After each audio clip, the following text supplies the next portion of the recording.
Salley. We're back with NBA champion and wellness advocate John Salley. A vegan diet changed my life. What would you say was the most surprising benefit? I'm as strong as you. I'm going to run as long as you, and I'm not breaking down.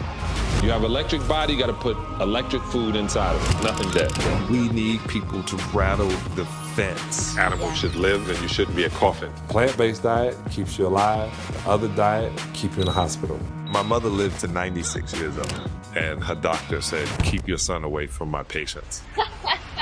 Everything you eat has protein. Yes. What we need as humans is fiber. You really believe that steaks and chicken cause that kind of health problems for us? I really do. If I'm going to live this life and this is the only body I have, I'm going to take care of it. Take it right back to the beginning. So for people who might not know your story, we're wondering, when did you adopt a plant-based diet and what was the turning point for you? It was 1991. I had a really traumatic breakup. Dr. Jewel Pookrum was living in Detroit at the time. She's in Atlanta now. And she told me I was full of it. I don't even know how they got me into her office / this beautiful house in Detroit. Colon therapy was upstairs in an all lavender room. And the lady giving me the colonic was 70 something years old, and I didn't know she was above 40. And she was explaining how long she had been doing colonics. So Dr. Jewel Pookrum said I was full of it and made sure to eliminate most of it. And she put me on a microbiotic diet to start. The craziest thing was I was 235 pounds. I went down to 219.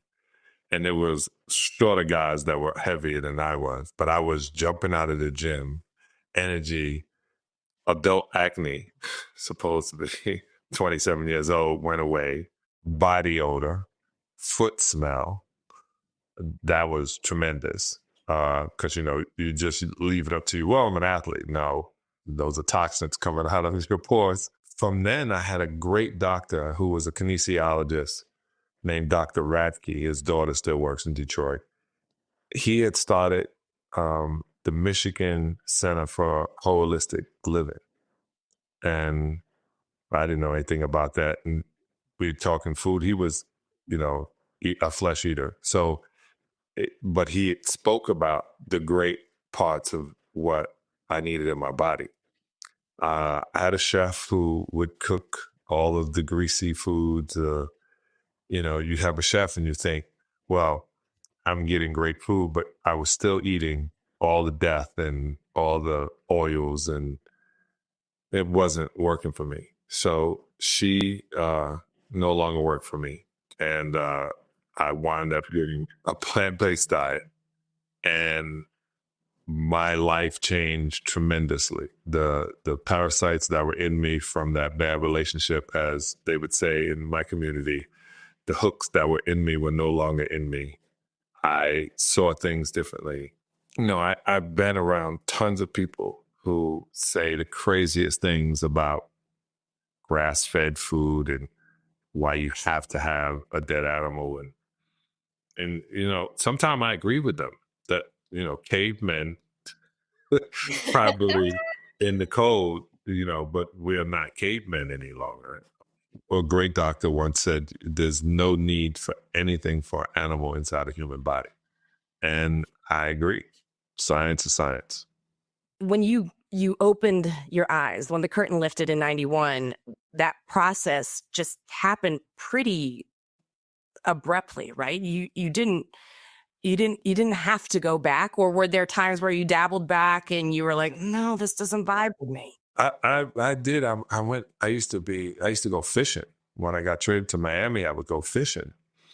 And I would think, well, if I go out, an hour outside of the Keys, and I'm going to get real fish, and that's going to give me something. And got to the point where it did. And I really paid attention to my body, because I realized they were paying me to stay in shape. Playing basketball was, the caveat, but I was paid to stay in shape. I was paid to when they bring a thoroughbred to the track, the thoroughbred is not there to have you pat them. It's there to run. So I took care of my body, and I could tell if I ate stone crab, if I had any kind of fish, how I was feeling. And the craziest thing was I kept having muscle spasms when I played since high school. And I remember a guy kept saying, "What's your diet?" While he was trying to, they were like, "Well, your psoas muscles and your lower back muscles are weak, and you're a jumper and you tweak it and this, that." After getting massage, going to chiropractor, and having acupuncture, the guy just asked me what I ate. And I said, well, in the morning, I have 2 patties, I have eggs, and if I got time, I get some cream cheese on English muffin. Then for lunch, I would have a turkey sub and a sundew. And then before practice, I go have a bagel just to have something on my side. He was like, so I didn't hear water. I didn't hear vegetables. I said, well, I had lettuce. So it took until I got to colonic in 91, and that was early. So it took until I was 90. I was always having muscle spasms throughout the year. So when I cleaned my colon, I realized compacted colon was the problem. My body was trying to do one thing at a time, not 8,000. Like, one, we have no nutrients because you eat nothing that has any nutrition balance or value that is essential for the body to perform. For me, living a plant-based diet, I'm 60 years old now, has changed everything. I have teammates that call me when things don't go particularly right in their older age. Every day I'm eating from the garden, and it felt unbelievable. I lost about 5 years. So I'm about 55 years old now. So if I go back, you get 5 years younger. I mean, it sounds like, John, like you got a lot of pushback from your own body that being a flesh eater wasn't working. You saw the empirical evidence, the data that flesh eating is not working. But did you get any pushback from the people in your life that were flesh eaters? Yeah, my mom is a great cook, right? She was wonderful. She cooked all of the Southern cuisine that we love. And all that she knew how to cook. And she was a kosher caterer on top of that. So I've been in the food game my whole life as a server, preparing things, breaking things down. We had a hot dog stand. When I tell you, when she was 82 and had a heart attack, it was during the Super Bowl. And my sister-in-law noticed it. And they get it there in time. And now, I don't know if anyone knows, but usually when women have heart attacks, it's fatal. That's because you guys have a heart. That's why men can have 4 and 5. They don't have a heart. But the heart of a woman. And I fly to Atlanta, and she's sitting there, tubes, and they're talking about, statins. And I said, hey, do you want to live? And she said, what? Yeah, of course. I said, you sure? Yeah. I said, well, if you stay here with them, you're not going to live. So you need to tell me where all the insurance things there are, the burial stuff, and it was nice knowing you. And she was like, whoa, whoa, whoa. And I said, but if you come to Los Angeles, if you let me feed you and we work on you. So she came for 6 months. She went back to Atlanta, 20 pounds lighter. She's a Jehovah's Witness, so she's walking, knocking on people's doors in her 80s. She lost 20 pounds. She no longer had any blockages. And her doctor said, keep your son away from my patients. I'll be out of business. Right. And so when my brother got sick, she goes, go live with Johnny. He's going to feed you a whole bunch of vegetables you ain't never heard, seeds and nuts. And he ain't got nothing in the house that if you're going to try to get a snack, you better sneak out. Well, cheers to that. not going to be any death here. So if you go, man, I want a snack. I was like, oh man, we got celery cut up. It's a celery. Yeah, we got celery cut up in there, man. You grab a couple of celery sticks and, here's some sunflower seeds. Some sunflower seeds. Yeah, you want some watermelon? Depends on the year. Like, I'm big into that. He goes, man, you got anything to drink besides water? I said, we got cherry juice. I caught him one time. He was like, I'm going for my walk. I said, oh, I'll go with you. No, I got it, man. I'm speed walking. And he was gone a little long. I didn't say anything.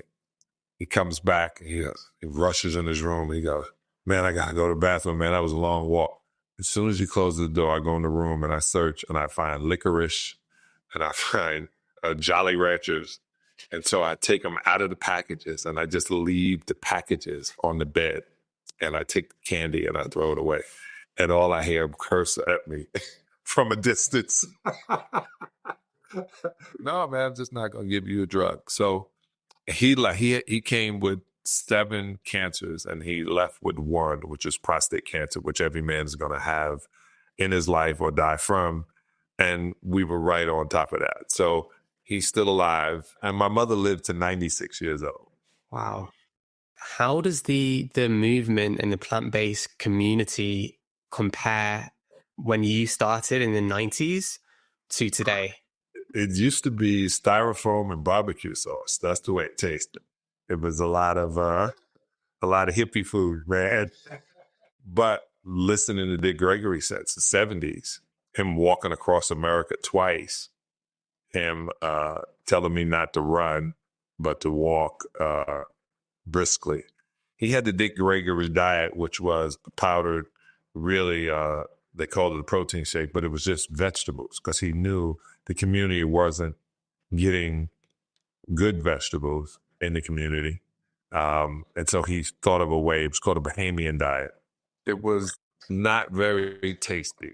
I would say that a lot of it was, I don't think they understood sea salt, how important a little bit of cinnamon, some clove, some. Like flavor. Just give me something.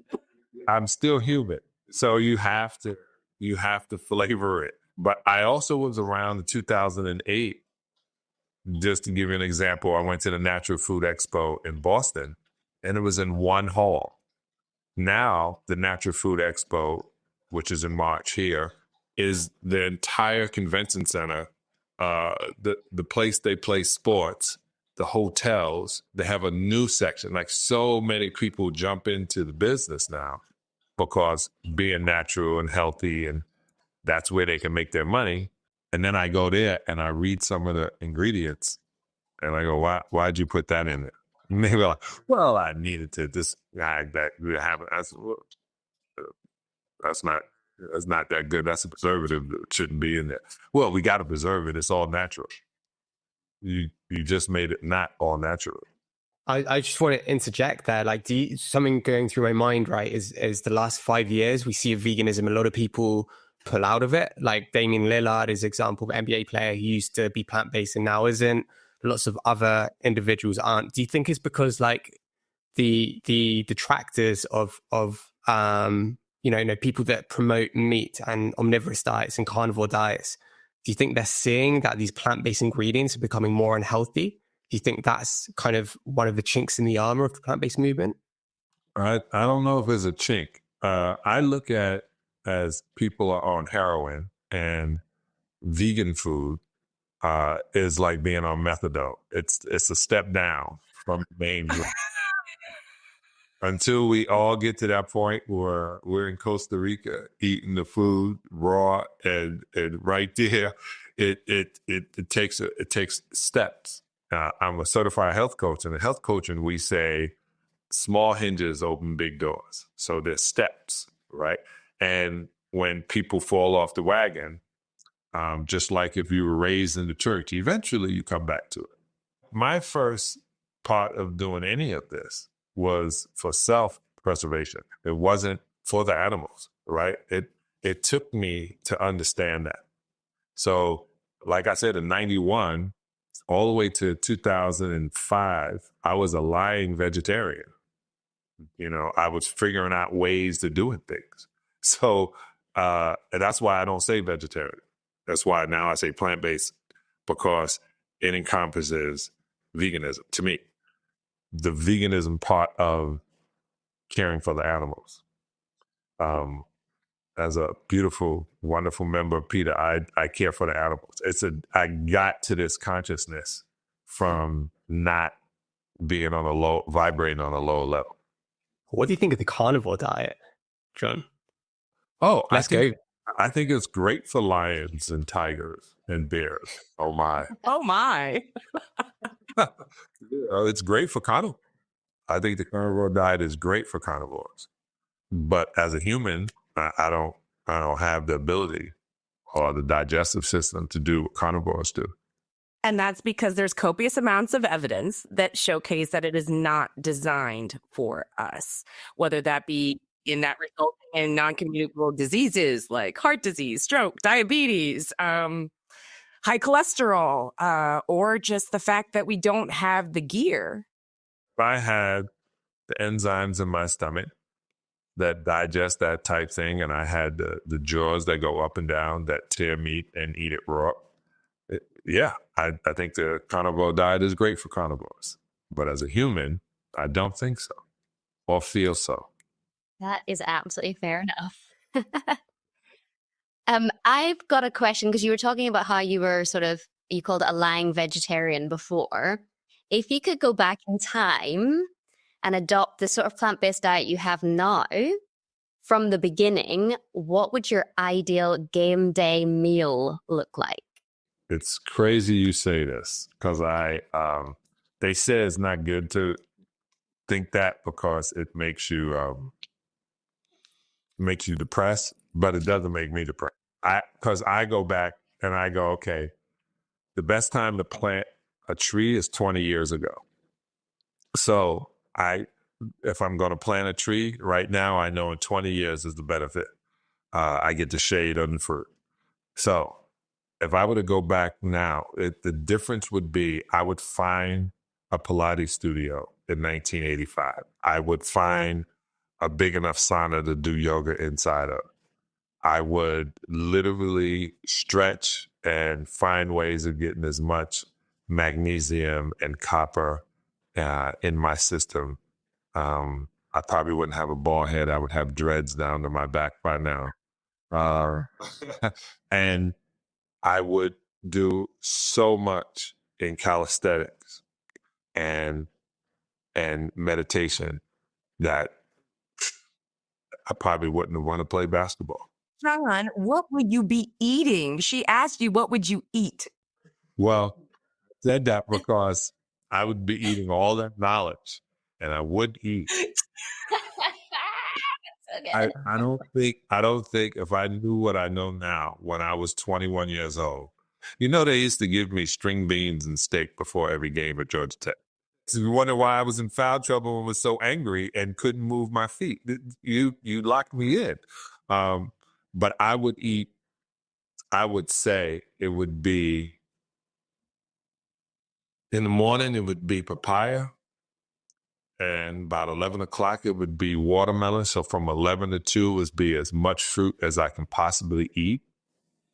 And then later on in the afternoon, around 4:30 or 5, I would have a lot of chickpeas. I would have hummus and I would have falafel. I know it sounds so crazy. I'm telling you this, but as many grapes as I possibly can have.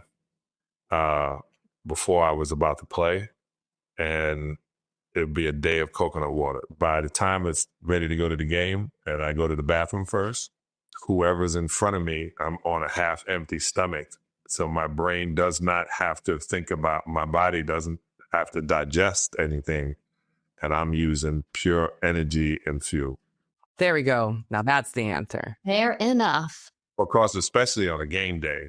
I mean, a quick story, how I was first introduced to even any of this is Adrian Dantley. We were in Milwaukee and he said, "Rookie, I'm gonna buy," and they used to put a vet with a rookie in the same room. He said, "I'm gonna buy you lunch." And so I said, "All right." I thought we were going downstairs and eat. He goes, "No, order." I said, "I can order anything I want." He said, "Yeah, I got a cheeseburger with fries and a strawberry shake." And he looked at me and he goes, "All right, give me a sandwich and a soup. And at 4:30, bring me another sandwich and soup. And make sure I got tomatoes and avocado." Now, we're in Milwaukee. Avocado, I'm from Brooklyn. I've never heard of avocado. And he had onions and I don't even know what flesh he had, but it wasn't a lot. It wasn't at all. And I got in the game. Now I'm a fast 7-footer And he wakes me up. He goes, Rook, don't forget my bag, because I had to carry his bag over. He said, no, I got my bag because I'm going over early to warm up. Now, we didn't have to be there till 6 o'clock. The stadium's across the street. We walk across the street to go to the stadium. I wake up at 5 like I had never been asleep. AD is already gone, warming his body up. And when I get in the game, there was a guy named Jack Sigma and Randy Brewer. They were the two slowest people in the league, and they were beating me up and down court. It had me looking like a fool. And I sat down, and the coach is yelling at me. Coach would be this, oh my God, you can't guard this old man. He's 90 years old. I sit down, I'm frustrated, and he goes, hey, Rook, how's that cheeseburger helping you? He said, makes me feel good right now. Strawberry shake is really showing up on that court. And that was it. I learned then your body works best when it's doing one thing at a time. Just like a car, you can't hit the gas and the brake and expect the car to move in the direction you want to go. It's going to move, but it can't go anywhere. I mean, it just sounds like there were so many great things that happened as you started this shift. But what would you say was the most surprising benefit you experienced with the shift to a plant-based diet? I'm 255 pounds. I played at 261 and 250. My weight stabilized. This is a 1964 Mustang Salley. And I don't have rims on it. I didn't put extenders. I didn't add extra mufflers. It looked like I haven't driven it, but I have. So that's the mentality. The mentality is take care of this spaceship you were given. This is a spaceship. This universe is going on inside. 73 trillion cells are working, should be working together. I mean, I think here's the thing, John. When we see it in action, we see it in your life. Some people be like, well, that's anecdotal. That's John's experience. But I think it's so much more than that. And because you've had such great interactions with so many high-end athletes, what do you feel like is the most common myth or misconception that you've come across in terms of what it means to be a plant-based athlete? Because I'm sure you have a lot of flesh-eating athletes that are like, no, that's not true. Listen, there was a documentary, and when they saw the documentary, a lot of guys realized the foods they were putting in, the fats that were getting into their blood, knowing that the more oxygen they had in their blood, the less oils they had, the better they played and felt, and how their body performed. They knew this. When athletes say, man, I watched that and it sold me a dream or whatever, like I said, one of the things I did that most people don't is I got rid of the parasites that were controlling my brain. These athletes sometimes think, hey, I'm going to rush and go to a very well-known steakhouse that the person who paid money to watch you play is sitting next to you, and you're both eating food that's not going to benefit you. You would never, and I go back to a thoroughbred because I love horses, you would never feed a thoroughbred a hamburger. They would have the best grass, the best grain. They would be, because they are mostly muscle, their performance, we'll get into the whole racing them or whatever, but they are built to do that.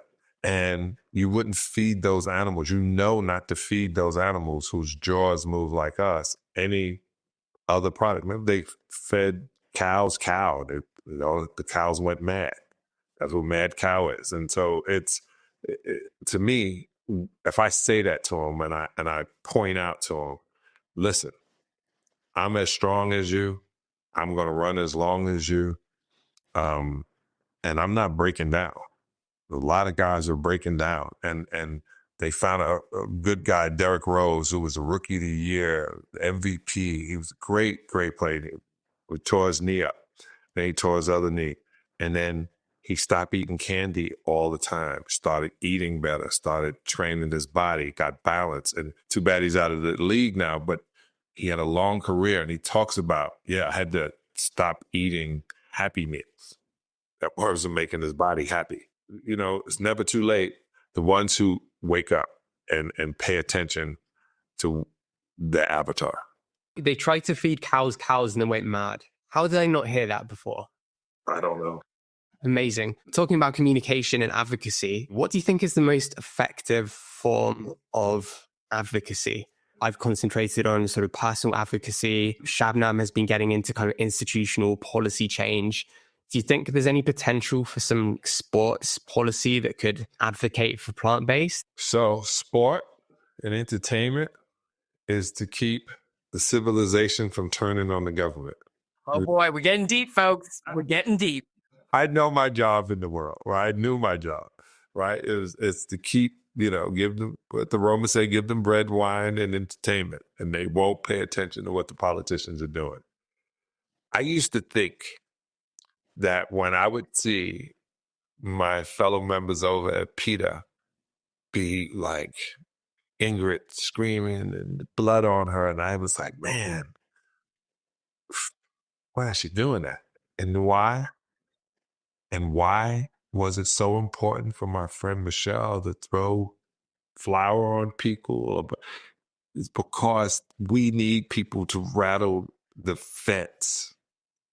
Those people are so important to our race by rattling the fence, letting you know the common person is down here. We're at your door.